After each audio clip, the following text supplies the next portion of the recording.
By the time this episode comes out, I may or may not have talked about this publicly, but I am going through a divorce right now. We are in the pretty early stages of that. And all things considered, things have been okay in my life. I think things are going about as smoothly as they can, but it has been a roller coaster for sure. My kids are 6 and 3, and I had been with their dad for 12 years at this point as we're navigating this divorce. So going through all the changes for myself while also having little ones has been a really strange experience. Again, it's been going decently smoothly, but there's a lot to unpack, a lot to talk about. So today I have a really special guest on. I'm joined by certified divorce and co-parenting coach Jess Evans to dig into all things divorce and co-parenting. And I may or may not share much about my own experience in this episode.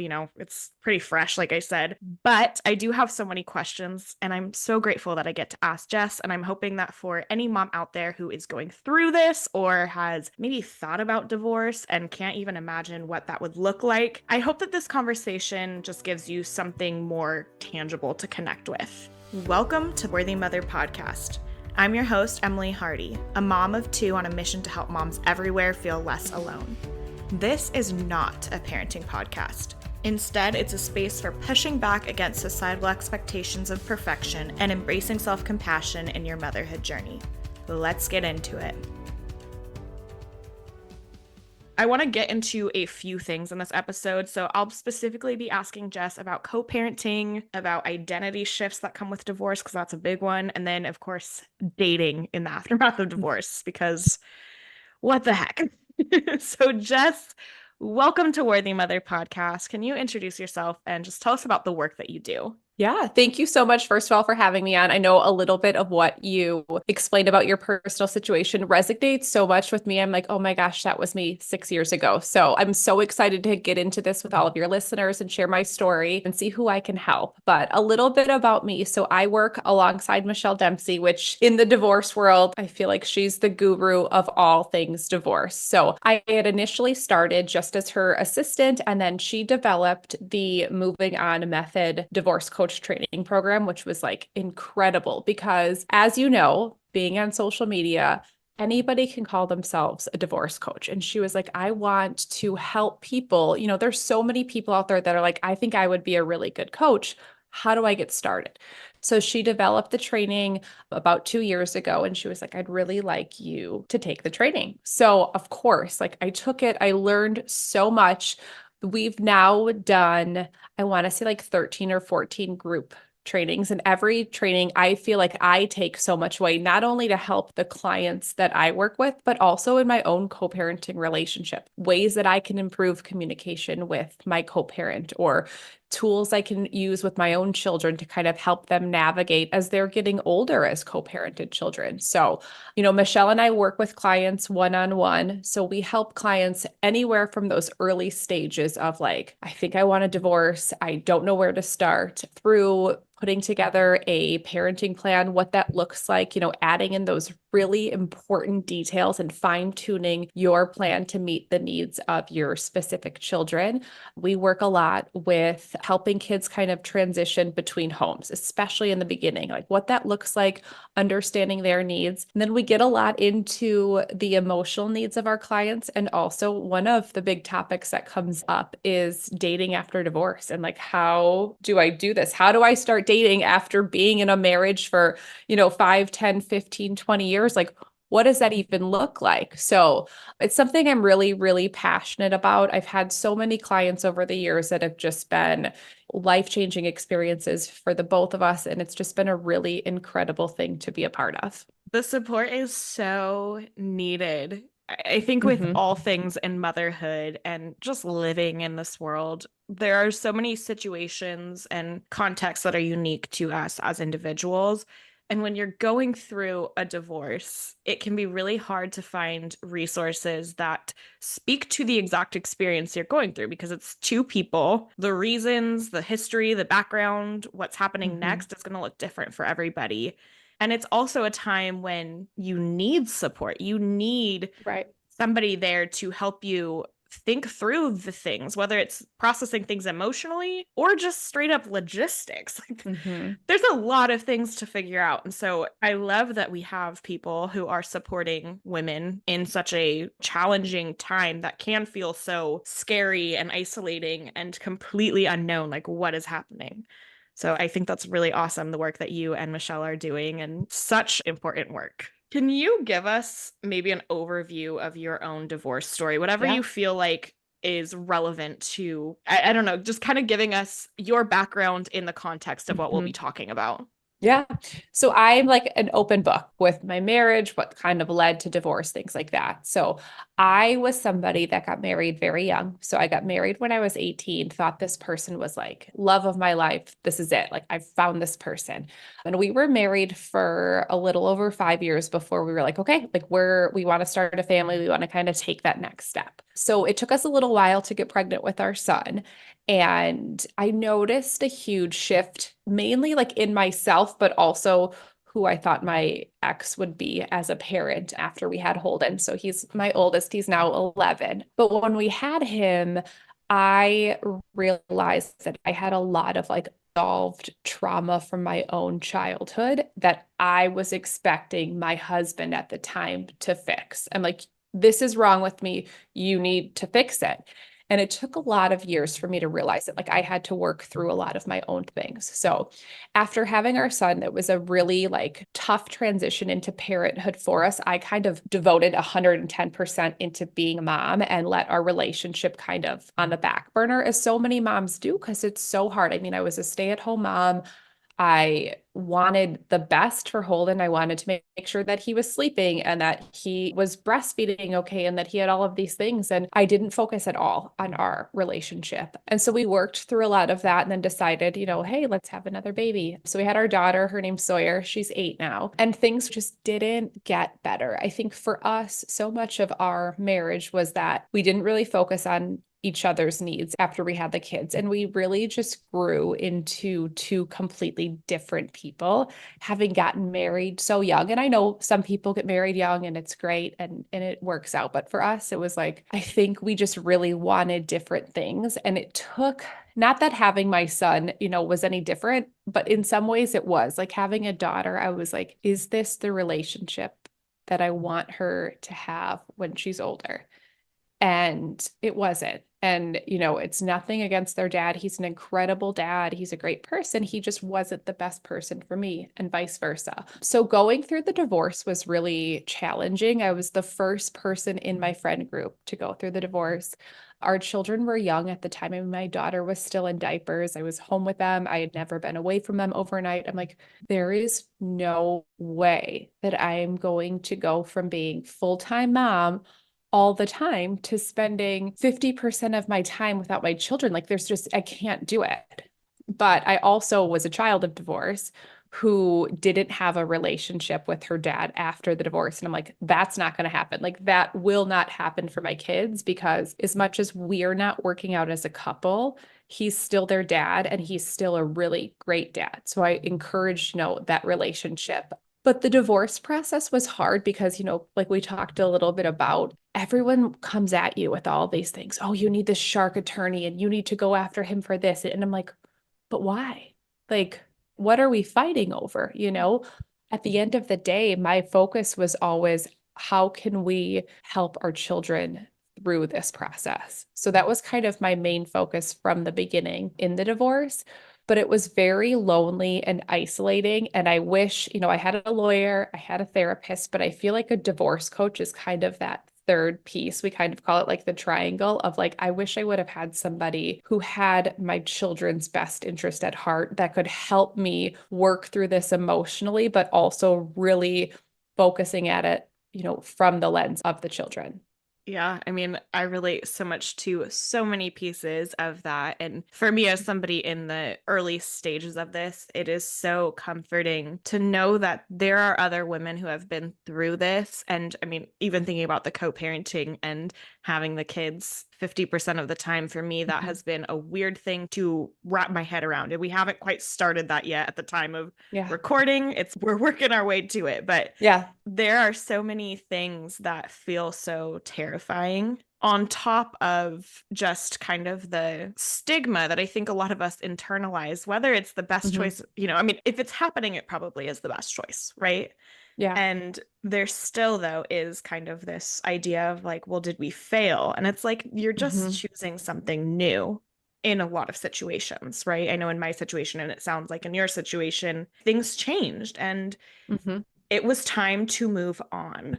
And there Right. is just so much that comes with that, including the societal pressures to Hmm. have a successful marriage and Yeah. all these things. And so, and all the information that we're getting about maybe divorces that look different than our own. Hmm. All the things of like, this is how you fight for this and fight for this. And Right. I think having this conversation, there's a place for that. There's a place Hmm. in certain divorces where that's important to be educated and aware of how to co-parent with a narcissist, how to make sure you walk away with what you deserve from the marriage and all kinds of things like that.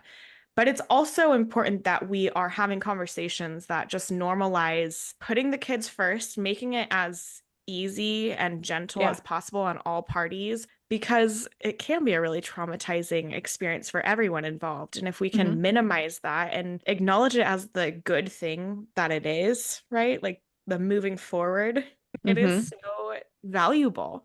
And it's so valuable to be having these conversations with the lens of like, it didn't fail. Right. We're just moving forward in our lives in a different direction. And how can we make that work in the way that's best for us? So, What you mentioned is like when we work with clients, we kind of use that approach of like shifting your perspective a little bit of like, why me, right? Like, why my marriage? Whether you chose to leave the marriage or your spouse chose to leave the marriage, like it still sucks and it's still hard to work through. So we work to kind of shift that focus from like, why me to, okay, what now? Like, what is my future going to look like? I kind of get this second chance at a new relationship or figuring out what I need in life or showing my kids what a healthy, loving household looks like. And that doesn't even necessarily mean that you need a new partner in your life. Like I am of the belief that you can give your kids everything they need with just you in the house. So, it is hard. The stigma was one of the hardest things for me. I mean, you hear that the divorce rate is 50%. I look at the place that we live and I'm like, where is this mhm. 50%? Because it certainly feels like it's just me. So I remember that feeling too of like, this is so isolating. I remember like one of the first times that my son got invited to a play date with one of his friends when he was in kindergarten. And I had to be like, sorry, he's at his dad's house. And then just like explaining that to people. And I've gotten more and more comfortable and have made some really great friends over the years. But it's hard to feel like you're like the girl walking around with like a giant red D on her forehead that she's divorced. Yeah, I'm curious to get into that a little bit with the stigmas and the perceptions we might have about how others will perceive us, at the Hmm. beginning of this, because that's something that I'm trying to navigate and work through a lot right now is like, what does this mean about me? What does this mean to the way that others will perceive me? Hmm. I'm curious in your experience, what fears and perceptions you maybe had about that, and what has been true with that? Like, what has been challenging, maybe awkward? There's stuff that you've had to work through, and what maybe looks different than you thought it would. I think for me, friendships were really hard Hmm. in the beginning stages of the divorce. A lot of that had to do with just the stages of life that so many of my friends and I were in. Here I am going through the divorce process with two young children when a lot of my really good friends at the time were still having babies. So I felt really alone. I felt like they didn't care, but I wasn't reaching out saying, hey, I feel really alone. My kids are with their dad this weekend. Can we go grab dinner? So I just kind of like isolated myself a little bit, hoping that people would reach out. And I've learned, and I hope people listening can take this, that the group of friends that you have, those supportive friends, like lean on them throughout this process and like have no shame in like inviting yourself. I can't tell you how many times like my girlfriends will get together, like we live in the Midwest, there's lakes galore, and they're like, hey, we're taking the kids to like the lake for a beach day, and my kids aren't here. And I'm like, cool, I'm coming with. Like, I will show up to things without my children if they're with their dad. Just doing that and having those friends that you really can lean into for support, even if it is someone that hasn't gone through the divorce themselves, like just a listening ear that's going to offer some guidance and, perspective on things is really, really helpful. I would encourage people to kind of avoid those friends that maybe like encourage, like, well, don't let him have time with the kids. Don't do this, don't do that. Because that's really hard too if you have kind of someone in your ear offering that advice. But I think even 6 years into co-parenting, I do still have those moments when I'm like, did I, like, I know I made the right decision. I know that this decision was the best for me. It was the best for their dad. It was the best for our children. But it still is hard. It's hard on holidays and birthdays and all of those things. But you kind of just create your new normal in a sense. That's really helpful to hear. And just, I mean, I know for me, immediately it was like, hey, I need to rally my people. I need people on my side for this, like just my friends, the friends that Hmm. I know I can go to. And I Yeah. need to say, hey, do you have capacity for me to go to you when I need that support? And it's been really beautiful the way that different people have showed up for me. You know, I have friends Hmm. who have kids and thriving marriages who have been really supportive. I have a friend who's been through a divorce without kids who's been really Hmm. supportive and checking in on me. I have single friends who are there for me when I'm like, I need to get away and like process. Yeah. And there is a lot of beauty in leaning on people who want to be there for us and Hmm. maybe don't know how we would like that until we kind of approach it and just being like straight up, like, are you somebody I can go to when Yeah. I need somebody to talk? And there are people who will be in your corner, and that is so important. And just that reminder, too, that like there will always be challenges with it. Hmm. There will always be Hmm. things where you might feel like, oh, do I belong in this situation? Or this feels weird being the single one here when there's all these Yeah. families, two-parent families, and things like that. And knowing that, like, that's okay. It's Hmm. okay to feel a little uncomfortable with it. It's okay to, have to re-navigate those things. And also, everybody else has their own things too, right? Like, Yeah. it's not just unique to people who are parenting, as a single person. So, I'm going to take all of that in for sure. Yeah. The thought of co-parenting has Yeah. been, again, something that feels very scary in a lot of ways. I think, especially for people with younger children involved, it's like, how am I supposed to spend Mhm. 50% of my time or whatever it is away from my kids? What helped you through that transition? And what advice maybe do you have for moms who are struggling with accepting that reality that they may not have Yeah. their kids every day? Hmm. I think, that was like number one, front and center when I was going through the divorce. I'm like, that was the hardest thing for me was how am I going to go from being with them every second of every day, pretty much to like, I'm not going to be able to be there every time they're sick or if they need help with something or if they're scared at night. And it's something that comes up a lot with clients that I work with, especially clients that have young children. I mean, my kids were young when we separated. And I think, and take this for what it is. If you're going into co-parenting with someone that you do feel is like going to be safe and going to, not harm your kids physically or mentally, have the mindset of like, it will be okay. And I had to let go of control, which was so hard for me. And I kind of just had to let their dad figure out what he was going to do if my daughter, had a blowout diaper and he didn't have clothes. Like I had to tell myself they're going to be okay. They may eat McDonald's for breakfast, lunch, and dinner one day. They may watch too much screen time, but like I know and trust that their dad is going to take care of them. And I think there's a little bit of beauty in co-parented kids in their ability to adapt to different situations because they've adapted to different parenting styles and what that looks like living in two houses. But from a personal level, motherhood is hard. It's so hard. So I think for me, I miss my kids still. Like they're on a week-long vacation with their dad this week, and it kills me when they're gone. But I have really used the time that they're with their dad to focus on myself, find new hobbies that I like, things that I enjoy, and just, focus on work and career and really like take that time to settle down and recharge. The saying is like your kids may not be with you 50% of the time, but that 50% that they are with you, they're going to get 150% of you. Like they will get that engaged, present mom who's at her happiest because she's no longer in a marriage that doesn't serve her. So I think there is some beauty to that as well. That is something that I have been trying to, and I think successfully trying to get excited about is the Hmm. having alone time, having space to myself, and the benefit that that will have on me and my children. Just in general, a lot of responsibility and a lot of energy and time responsibility for the kids falls on the Hmm. mom. Hmm. And there is something kind of beautiful that happens when now mom's not there to step in with dad, right? And so the time where dad is with the kids is really time for you to do whatever it is that you're doing, right? Work, Hmm. whatever. It's a different opportunity to just have space to care for yourself, to have space to exist without that like immediate responsibility that for so many moms is present 100% of the time, Right. even when the other parent is home, right? Like that kind of default Hmm. parent thing. And so that's something that I'm looking forward to seeing what that means in my life and what that means for my kids.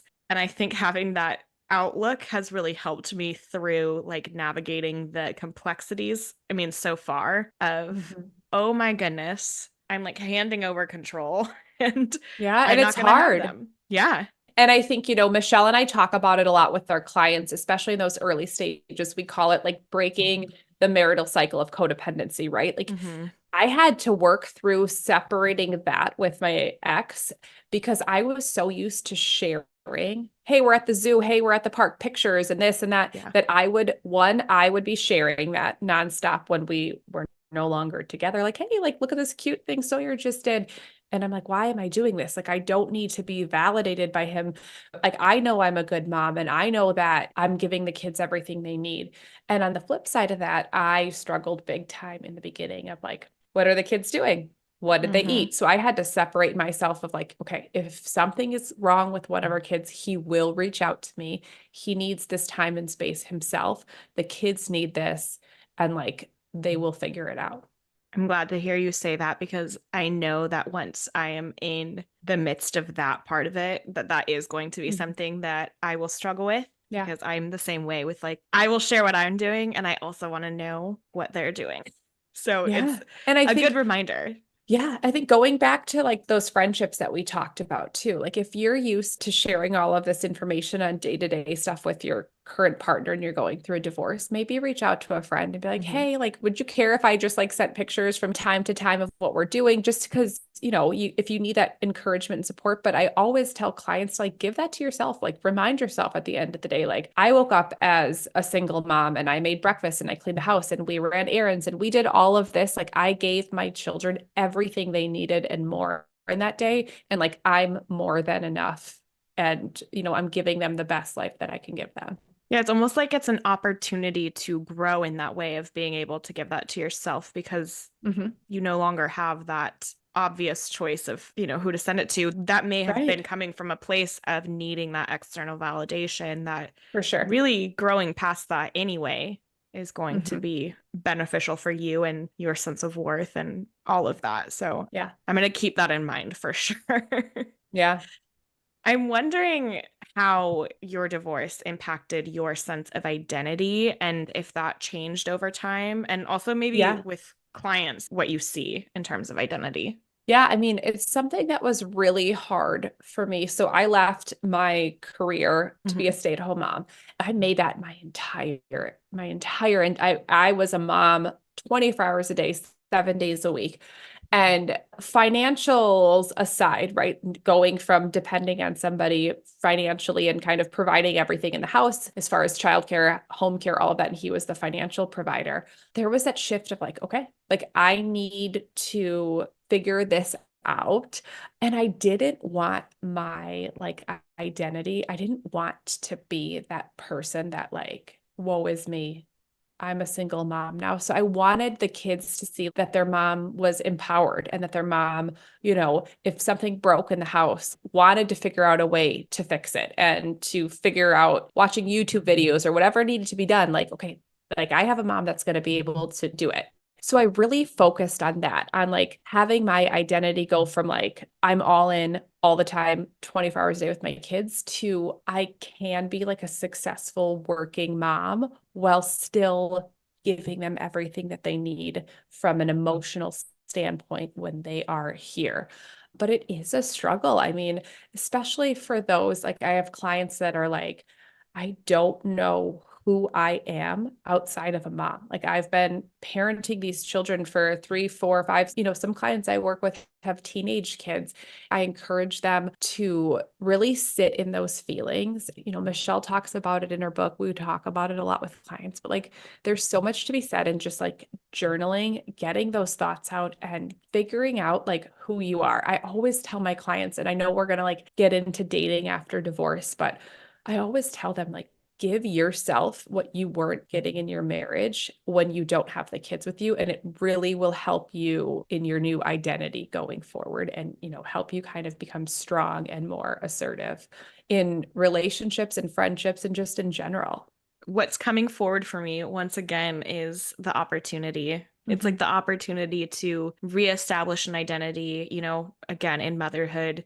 So often the identity can kind of be consumed by motherhood, and what an opportunity it is to have that kind of stripped away a little bit of like, okay, I have to now create new parts of my identity or get back in touch with parts of my identity because this is no longer 100% of my time. And so, what does that look like? And Right. what a beautiful opportunity that can be, Mhm. and hard, right? Yeah. Validating that it's also Yeah, it very is hard. It challenging. is hard. Yeah, there's hard parts. There's different stages. And, I feel like there's different stages of hard, right? Mhm. Really hard in the beginning, kind of separate. And there's going to be challenges that come along, every step of the way. But I feel like the further and further you get in this process and into co-parenting, the more confident you become in yourself. And the more you're like, I know I can do whatever is thrown at me. Totally. Okay. Dating after divorce. This is like on my mind all the time because my ex-partner and I have been together since I was 17, really like Yeah. pretty much that whole time. And I'm like, I have never dated before. And then also Mhm. now I have two children. I am a completely different person than I was at 17, Right. like not even close to the same. I don't know how to date. What in the world does this look like? What am I supposed to do? Are there, shoulds? All of it. I don't even know where to start here. So I'm just gonna Yeah. kind of pass it off to you. Where do we start with this? Yeah. I would say towards the end of coaching with clients, this is usually the question that's like, okay, like you've helped me with my parenting plan, with helping my kids, with talking to kids about divorce, emotionally, all of those things. And a lot of them are like, I'm never dating again. Like and some of them are like, I think I really want to find somebody. And I don't know, how what your specific situation was, but I know for myself, for so many clients I work with, there's usually years leading up to the divorce, right? Of like, should I stay? Should I go? Am I in the right relationship? And you kind of start to disconnect yourself emotionally from your partner. So a lot of times for women, if they were the ones to leave their marriage, like when the divorce process is started, they're like, I'm ready. Like I feel ready emotionally, and it's not the same for everyone. And a lot of times clients that I work with, if their partner was the one that chose to leave the marriage, it's like they still have to process all of those feelings and all of those emotions. But a lot of people, they've kind of already grieved the loss of their marriage while they were still in it. So I always tell people, I know there's like the old school saying of like, you should wait half the length of your marriage. Just, I'm like, that's if you were married for 20 years, who's going to wait 10 years to start dating again? Like, there's no way. So I think when you're at least ready to like put yourself out there, right? Like to maybe put yourself on a dating app, or if you have a friend who's like, oh, I know this really great guy and he's single and you should meet him, like you'll know. I always encourage clients not to rush into anything, especially early on when you're in those stages of divorce. You don't want to ruffle any feathers with this person that you're divorcing. But I think, just taking things slow, being really open with a potential new partner. And I know everyone talks about red flags, green flags, but like, really paying attention to some of those big red flags. If you're starting to date someone and he's like rushing you to try and meet your kids, or like wants you to hate your ex, like those are some things to really, really pay attention to. Such good advice. Such a good reminder that there's not necessarily like a right way to do it, Right. a right time Hmm. to wait. Because I mean, that is something that, in my mind, I'm like, yeah, like things have been slowly disconnecting for a Hmm. while. How am I supposed to feel about this? And so it's a good reminder that, like, yes, a lot of the processing may have been done. Yeah. And then also knowing that doesn't necessarily mean rush into things. There's probably Right. a lot more processing that will continue to happen as the divorce Hmm. is actually happening. And it's grief. Right. It's, there's a Yeah. lot that comes with that. And it's okay to put ourselves out there. It's also okay to take things slow and watch out Hmm. for the red flags. I love that because Yes. I know you have a lot of content about this too. We don't want to rush into a relationship that is going to be like not, we were in a relationship that wasn't benefiting us. Hmm. We Hmm. don't need And to rush into something that also is not going to benefit us. right. And I think, that's what a lot of the clients that I work with will tell me when they start dating. A couple things, like as far as red flags, like you can kind of know, like trust that intuition, trust that gut. But on the flip side of that, if you're starting to date a new partner and he really likes golf and your ex liked golf, like try not to compare your potential new partner too much to your ex. Like it's tricky and it's hard to navigate, but kind of leaning into things, really taking things slow. And like I always tell my clients, like date yourself a little bit first, like Mhm. find out what you want. But then it's okay to like have fun too, right? To like have someone that wants to take you out to dinner, like be able to get dressed up when your kids are with their dad. I think those are all really important things as well. And it's kind of cheesy and cliche, but like make a list of what it is you weren't getting in your marriage and what you feel like you need. Cause like, you mentioned if you were 17, like I was 18 when you're with your, like, how much have you changed as a person? And like your needs in a relationship have changed since you've gotten older, since you've had kids, all of those things. Like make that list, write it down, and like just don't settle. Cause I always tell my clients, like, listen, you did not go through divorce, spending, upwards of 50% of your time away from your children to settle for somebody. And like, as much as the young girl in me loved a fixer, like, don't pick someone that you have to fix. Like, we're adults, like, you don't have time for a project. Yeah. I don't know if you listen to Taylor Swift, but one of my very favorite songs from her new album is I Can Fix Them, No, Really I Can. And that is a Yeah. very great reminder that Hmm. we don't need to be fixing somebody else. We don't need to be parenting somebody else. Like, No. it's a time to grow with yourself. And I love how you positioned that of like, you can date yourself and you can also have fun. Like, it doesn't have to Yeah. mean I'm swearing off dating for 3 years while I date myself, that those things can happen together and also can happen separately, but we don't need to rush into something or, settle for something that isn't benefiting us in the ways that our Yeah. previous relationship wasn't benefiting us or in other ways, because it's also that opportunity to be those things for ourselves. And I know for me, that's something I've been talking to my therapist a lot about and friends. Like, in some ways, I feel like I'm thrown back into 17-year-old me, even Hmm. though I've done a lot of work over the years Hmm. of like learning myself and loving Hmm. myself and knowing my worth. And so navigating that is important, and it is a good opportunity to like For ditch the sure. codependency and focus on I actually can fill those things for myself. And Yes. yes, I can also want that from somebody else. I love that you mentioned it. It's something that I had to work on. It's something that I talk to clients about is like part of not even just dating after divorce, just life after divorce is kind of owning Hmm. the role that you had in your marriage that wasn't healthy either, right? Like nobody's perfect. Like there were some things that I'm like, okay, I can't bring my, stubbornness and like my temper and how I shut down and I can't bring that into a new relationship. I tend to be passive aggressive at times and, just expect someone to be able to like read my mind. Like I knew that in a new relationship, I would have to like be comfortable enough to state like, hey, I need X, Y, and Z, like, and communicate that with my new partner rather than kind of bottle this all in and expect someone to like know exactly what I need at every second of the day. If I'm not voicing that, how are they supposed to know that? So I think you have to do a lot of inner work and kind of figure out what you can change and grow from and learn from, and then what you need in that new relationship. Yeah, it's like you might as Mhm. well learn from it because that will be so beneficial in the moving forward. For sure. Okay, there was so much in here that is so helpful and insightful to me. I hope anyone listening that is the case as well.